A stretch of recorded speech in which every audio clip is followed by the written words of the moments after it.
नमस्कार जय Jagannath chit seat of my life रे आपण समस्त को अनेक अनेक स्वागत।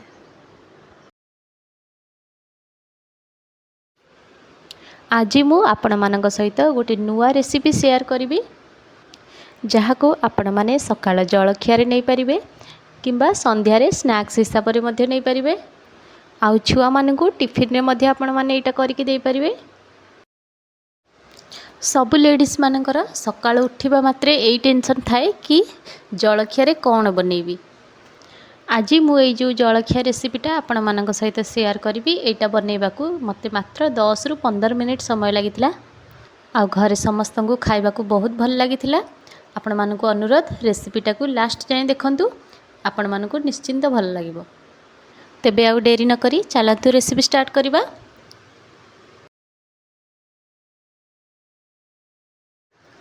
यही सुपर टेस्टी और हेल्दी जलखिया बनैबा पई फास्ट मुझे गोटे जगार गोटे कप अटा नहीं जाइए एवं से कप रे हाफ कप मैदा नहीं जाइए। आपण चाहिए केवल अटारे एटा को बनई पारिबे किंबा केवल मैदारे मध्य एटा बनी पारिबो।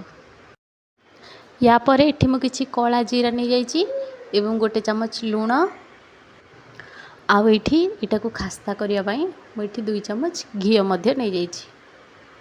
घी जगार आपण माने तेल मध्य नहीं पारिबे। या परे आमे सब को भल भाव में मिक्स करदबा आ जेमिति नॉर्मल आमर रुटी करिया पई अटा चकटंदी से भलिया गोटे डो प्रिपेयर करदबा। पुणी थरे एठी कहि रखुची बेसी हार्ड नुह किंबा बेसी सॉफ्ट नुहे नॉर्मल घरे जेमिति आमर रुटी पई डो बना हुए से भली भाव में गोटे डो प्रस्तुत करदबा। एबे याकू 10 मिनिट पई रेस्ट देदबा। यही 10 मिनिट भितर आम ए स्टफिंग रेडी करदबा। से एठी मु कड़ाई रे 2 चम्मच सोरिष तेल नहीं जाइए एवं तेल गरम हो गला परे एठी हाफ चम्मच जीरा नहीं जाइए। जीरा फुटीगला परे एठी मु गोटे छोट खंड अदा आ 4-5टी रसुण कोला को ग्रेट करी नहीं जाइथिली ताको एबे मु एथरे ऐड करूची। जदि आपण मान घरे छोट छुआ नाहांती तेबे आपण एई जगह 2टा कंचा लंका को मध्य छोट छोट करी काटिकी या सहित दे पारिबे। आउ जदि छोट छुआंक टिफिन बॉक्स पई बनौचंदी तेबे एठी लंका को स्किप करिवे। अदा रसुण भल भाव में आमर भाजी हो गला परे मुझे गोटे पियाज को छोट छोट करी काटिकी नहीं पूरा छोट छोट कर देइची। देखिए याकू लंबा किंबा बड़ साइज किसी करेनि नचेत आम जो स्टफिंग दबा सेटा फाटी जीव। जलखियाटा जो बनैबा बिल्कुल सेप्रे सेटा रहिबनी। देखिए पियाज को ये आप जिते छोट करके काटी पारिबे सेते भल। पियाज को ये ऐड करने पर ये सब को भल भाव में मिसई देबा आ भाजिबा। पियाज अदा रसुण आमर भल भाव में भाजी हो साराणी। एबे मु गोटे टमाटो को छोट छोट करके काटिकी रखी ताकू मध्य एथिरे दे देबा एवं ये सब को मिक्स करके आउ किछि समय भाजिबा। या पर ये हाफ चम्मच हलदी गुंड नहीं एवं गोटे छोट चम्मच लंका गुंड आपण जेतिके राग खाई परिबे से हिसाब रे लंका गुंड नियंतु। ये सब को एबे भल भाव में मिक्स करके किछि समय कसिबा।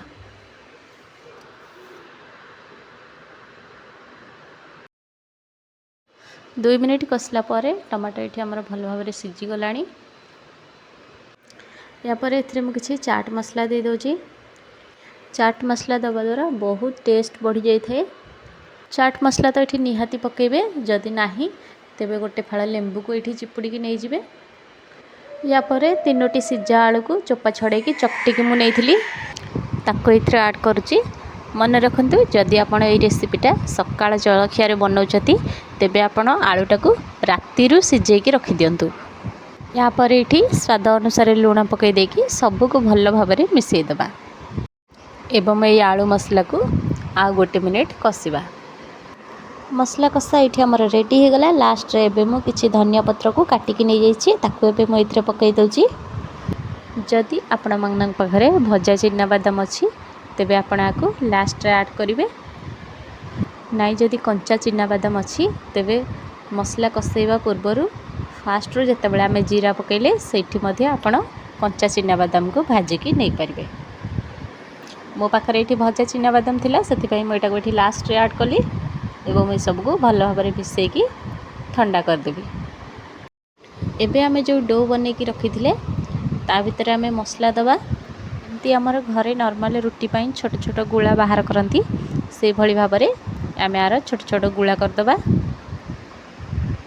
एवं सेथिरु गोटे गुला नबा जेमती आमर रुटी करती सेमिति टिके अट्टा लगे देकी आमे ताको बेलिबा।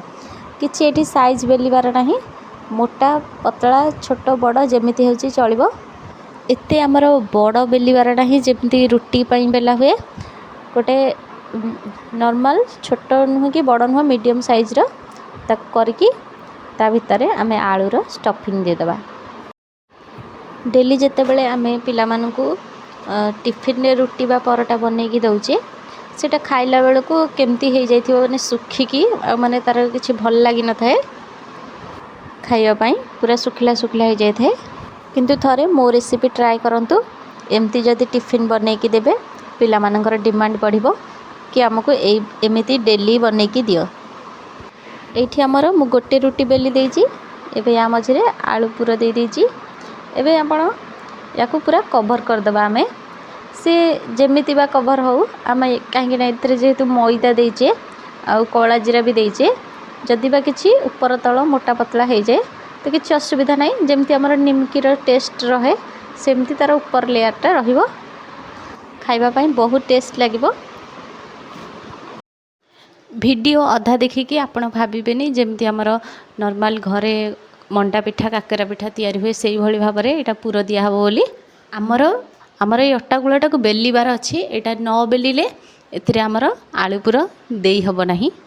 बेलिबा एठी जरूरी एमती नुह कि अट्टा गुला को मझिरु एमती कटोरी सेप्रे देकी आमे आलू पूर देईदबा सेमती कले यहाँ हबनी आदौ आलू सब आमर हाथ रे लागिकी बाहरी जीव सेतिपई एटा बेलिकी ही करिवे।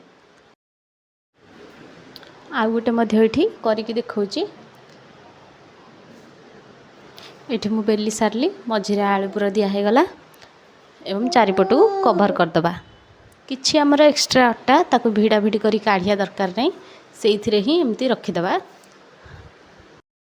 या परे गैस उपरे गोटे तावा नहीं जाइची एवं सेथिरे किछि तेल देदबा। एटा जमा भी सेकिबेनी कहिना छुआ मानकु टिके क्रिस्पी भल लागे सेइथिपई तेल देकी आमे एटा को भाजीबा। फ्लेम को लो टू मीडियम रखिबा कहीं लो फ्लेम रे भाजवा द्वारा यहाँ बहुत क्रिस्पी बनी थाए आ समस्त खाइबा पई बहुत भल लगी थाए। गोटे पट हो गला पर आराम से आम या साइड चेंज करिकी मझिरे देखि पारथिबे तेल अच्छी चारिपट कड़ बुले बुले या आम भाजवा जमती चारिपटू यहाँ क्रिस्पी होगी भाजी हो। जदि रेसिपीटी आपण मानक भल लगी थाए तेबे वीडियो को गोटे लाइक करदेवे आ जदि चैनल रे नुआ थिबे तेबे सब्सक्राइब करदेवे। पुणी आसीबी गोटे नुआ रेसिपी नहीं कि रहुची। जय जगन्नाथ।